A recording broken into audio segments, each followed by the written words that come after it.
எங்க கிளம்பிட்டு இருக்கீங்க? விளையாட போறேன்ப்பா. ஞாயிற்றுக்கிழமை ஆனா போதும், ஒரு பேட்டையும் இந்த பின்னாடி ஒரு பேக்கையும் எடுத்துட்டு கிளம்பிட வேண்டியது. விளையாட போறேன்ப்பா. ஞாயிற்றுக்கிழமை ஒரு நாள் வீட்டுல இருக்கேன். ஞாயிற்றுக்கிழமை ஒரு நாள் வீட்டுல என்னோடையும் அவனோடய ஸ்பெண்ட் பண்ணணும்லாம் இல்ல.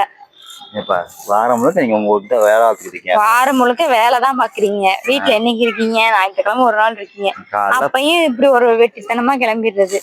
ஏப்பா மேட்ச் எங்களுக்கு இருக்குப்பா. இன்னைக்கு டோர்னமெண்ட் இருக்கு, விளையாடணும். டோர்னமெண்ட் முக்கியம், மேட்ச் முக்கியம். இப்ப நாங்க நீங்களும் முக்கியம் தான்ப்பா. உங்களுக்கு இல்லங்க, வேலைக்கு போயிட வேலை ஆக போறதுலப்பா.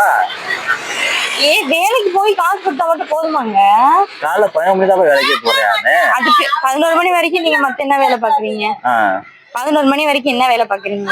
11 மணி வரைக்கும் உன் பிள்ளைய பாத்துருக்கீங்க. நம்ம பிள்ளைய இப்படிலாம் சொல்லி தப்பிச்சுக்காதீங்க. வீட்டுல இருக்கப்ப ஒரு நாள் ஃப்ரீயா ஸ்பெண்ட் பண்ணணும். இல்லப்பா, மேட்ச் நேரம் கிளம்புறேன். போய் வேலை வண்டிய பாருங்க போங்க.